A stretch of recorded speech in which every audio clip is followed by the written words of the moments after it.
कश्मीर में आया था, श्रीनगर। डॉक्टर शाह फैसल साहब गवर्नमेंट स्कूल्स के टीचर्स और बच्चों को एक मोटिवेशनल टॉक देने के लिए मुझे बुलाए थे 2016 में। तो उसके बाद जम्मू कभी आना नहीं हुआ था, पहली दफ़ा मैं आया और लोगों की मोहब्बत मुझे मिली है बहुत सी, और उम्मीद मुझ में भी जागी है कि मुझे बहुत काम करना है। और काम इसलिए करना है कि ऐसे पहाड़ियों की चोटियों पर माशाल्लाह आज सुबह जो हमारा प्रोग्राम हुआ है गनीतुल उलूम में, माशाल्लाह देखकर मेरा ईमान ताज़ा हुआ है। वो ऐसी जगह जहाँ पर मैं तो तसव्वुर नहीं कर सकता कि मैं पूरी ज़िंदगी वहाँ गुजार सकता हूँ, लेकिन वहाँ लोग पूरी ज़िंदगी बसर कर रहे हैं। और सिर्फ ज़िंदगी नहीं बल्कि माशाल्लाह वहाँ स्कूल भी चल रहा है, वहाँ कॉलेज भी चल रहा है, वहाँ मदरसा भी चल रहा है। और सबसे बड़ी बात, आज इस महफिल में एक नौजवान यहाँ बैठे हैं माशाल्लाह, तस्लीम वानी साहब, ये केएस एग्ज़ाम क्लियर किए हैं। आसान एग्ज़ाम नहीं होता है, बहुत टफ एग्ज़ाम होता है। मैं अगर इनके साथ बैठकर लिखूं शायद मैं ना क्वालिफाई कर जाऊं, लेकिन ये वही क्वालिफाई करते हैं जिनमें हुनर होता है, जिनमें टैलेंट होता है, और ये भी वहीं का प्रोडक्ट है माशाल्लाह। तो मैं नौजवानों से अपील करता हूं कि आप लोग एक चीज़ को अपने जहन में बिठा लें, कामयाबी सिर्फ और सिर्फ एजुकेशन से है, और कामयाबी को कभी पैसों से नहीं तोलना। अगर आपका कोई बिजनेस बहुत ज़बरदस्त चल रहा है और उसमें बहुत मुनाफा है, 1-2 साल में आपने करोड़ों रुपए बना ले, तो वो कामयाबी नहीं है। कामयाबी किसे कहते हैं? मेरे उस्ताद, जहां से मैंने पब्लिक स्पीकिंग स्किल्स सीखा, वहां से वो उस्ताद कहा करते थे बड़ी प्यारी बात कि अगर एक घर में आईएएस ऑफिसर हैं, 4 बच्चे हैं, एक आईएएस है, एक आईपीएस है, एक साइंटिस्ट है और एक डॉक्टर है, उस घराने को मेरे जैसे और आप जैसे लोग क्या नाम देंगे उस घराने को? एक नाम अगर देना हो तो आप क्या दोगे? एक घर में 4 बच्चे हैं, एक आईपीएस ऑफिसर है, एक आईएएस ऑफिसर है, एक साइंटिस्ट है और एक डॉक्टर है। मुझसे अगर कोई पूछे तो मैं कहूंगा ये पढ़ा लिखा घराना है, क्योंकि सब लोग बेहतरीन तालीम हासिल की है। लेकिन मेरे उस्ताद, जहां से मैंने सीखा है, मेरे उस्ताद के वालिद साहब कहा करते थे कि अगर कोई घर में 4 बच्चे हैं, चारों भी आईएएस ऑफिसर हैं, तो वो घर पढ़ा लिखा घर नहीं है। क्या विजन, क्या सोच थी देखिए मेरे उस्ताद के वालिद साहब की। अगर कोई घर में 4 बच्चे हैं और 4 भी यूपीएससी क्लियर करते हैं, वो पढ़ा लिखा घर नहीं है। वो इसलिए कहते हैं कि जो आईपीएस आईएएस बनते हैं यूपीएससी लिखकर, ये एक इट्स अ मियर अचीवमेंट, ये सिर्फ खाली अचीवमेंट है आपका। वो पढ़ा लिखा घर उसको कहते हैं कि अगर 10 नस्लें पढ़कर आईएएस बनते आ रही हैं और 11वीं नस्ल भी आईएएस ऑफिसर ही बन रही है, तो वो फिर मेरे नजदीक वो पढ़ा लिखा घर है। यानी हड्डी हड्डी में, गोशे गोशे में, आपके रगों में, आपकी नसों में एजुकेशन जाना है। एजुकेशन पैसों से कोई ताल्लुक नहीं है। एजुकेशन से इंसान की सोच बढ़ती है। जो लिविंग स्टाइल होता है ना इंसान का, वो लिविंग स्टैंडर्ड इंसान का बढ़ जाता है। वरना ऐसे करोड़पति लोग हैं जिन्हें जीने का सलीका ही नहीं पता है। उन्हें मालूम नहीं बड़े छोटे क्या है, अदब किसको कहते हैं, जिंदगी क्या चीज है।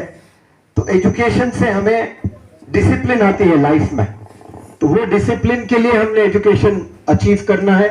वरना आज के जमाने में 90% लोग जो तालीम हासिल कर रहे हैं, वो सिर्फ और सिर्फ जॉब के लिए तालीम हासिल कर रहे हैं। तो हमने सिर्फ जॉब के लिए तालीम हासिल नहीं करना है, हमने डिसिप्लिन ले आने के लिए एजुकेशन, और डिसिप्लिन के लिए सबसे बेहतरीन एजुकेशन तो मदरसे का एजुकेशन होता है। उसके अलावा स्किल्स अगर हम लोग सीखते हैं तो माशरे में हम लोग कंट्रीब्यूटर्स बनेंगे। आज हमारे घरों में वॉशिंग मशीन है, लेकिन जब वॉशिंग मशीन वजूद में नहीं थी तो हमारे अम्मियां, हमारे नानी, हमारे दादी लोग उस जमाने में 12-12 बच्चे हुआ करते थे घर में। 12 बच्चों के कपड़े कौन धोआ करते थे? हमारे दादी, हमारे नानी, यही तो लोग धोया करते थे। लेकिन किसी एक अल्लाह के बंदे ने वॉशिंग मशीन का इजाद किया है, तो उसने इन्वेंट करके वो वॉशिंग मशीन अपने अम्मी के नाम गिफ्ट नहीं किया। उसने गोया वो गिफ्ट पूरे अम्मियों के, दुनिया के तमाम अम्मियों को गिफ्ट दे दिया उसने। मैं यहां इस महफिल में जमा हुए तमाम नौजवान और जिम्मेदारान से एक सवाल पूछता हूं कि आपने इस देश को या इस दुनिया वालों को कुछ कंट्रीब्यूट किया है? आपकी तरफ से कुछ चीज मिली है दुनिया वालों को, या हम सिर्फ ले रहे हैं? किसी ने फोन, इतने हाथों में आज फोन है, तो एक अल्लाह के बंदे नहीं बनाया होगा ना फोन, तो उसने क्या इस्तेमाल करके ये बनाया? अपने हाथ पर इस्तेमाल किया, ये जो जहन अल्लाह ने दिया ये इस्तेमाल करके बनाया। जाहिर सी बात है, ये ब्रेन अल्लाह ने जो दिया प्राइसलेस है।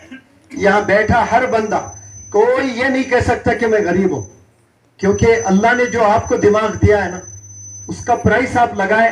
पूरी दुनिया में जो बिकने वाली तमाम चीजें आप लाए, तराजू के पल्ले में डाल दें, और अल्लाह का जो एक तोहफा सिर्फ जो दिमाग है ना, वो तराजू के पल्ले में डाल दें, दुनिया के बिकने वाले तमाम चीजें ठीक हैं।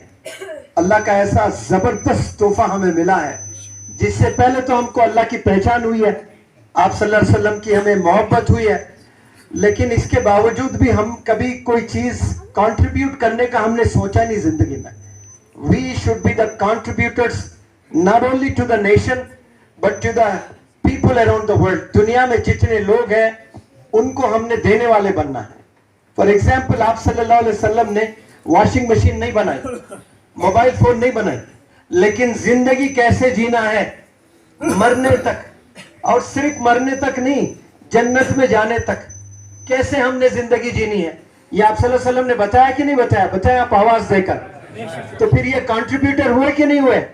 पूरे कयामत तक आने वाले लोगों के लिए कंट्रीब्यूटर बन गए। जिसने भी रेफ्रिजरेटर बनाया, गर्मियों में जिन्हें प्यास लगती है और ठंडा पानी पीते हैं, खाना जल्दी खराब हो जाता है, 10 मिनट में खाना खराब हो जाता है। कुछ मौसम ऐसे भी होते हैं, वहां फ्रिज में सब्जी, गोश्त, खाना एक एक हफ्ते तक प्रिजर्व कर सकते हैं आप। तो किसी ने फ्रिज बनाया होगा, तो गोया कितना जबरदस्त कंट्रीब्यूशन आपका इस दुनिया वालों पर है। तो हम लोग को कंट्रीब्यूटर्स बनना है। लोग हमें तभी पसंद करेंगे जब हम लोगों को फायदा पहुंचाएंगे। तो हमसे ना हमारे दीन से किसी को फायदा पहुंच रहा है, ना हमारे सजदों से कोई मुतासिर हो रहा है, ना हमारे किरदार से कोई मुतासिर हो रहा है। चले हम नमाजें पढ़ रहे हैं, सब सारी चीजें हो रही हैं, लेकिन कोई मुतासिर हो रहा है? हमारे डिसिप्लिन से कोई मुतासिर कोई नहीं, हमारे कैरेक्टर से कोई मुतासिर नहीं हो रहा है। इसीलिए कहते हैं ना, लोग जो मेहनत कर रहे हैं इस दुनिया में खालिस पैसों के लिए मेहनत कर रहे हैं। तो कहने वालों ने कहा कि if wealth is lost nothing is lost, if wealth is lost nothing is lost. अगर पैसा आपने खोया, आपके पास 10,000 करोड़ रुपए हैं और अचानक एक रात 10,000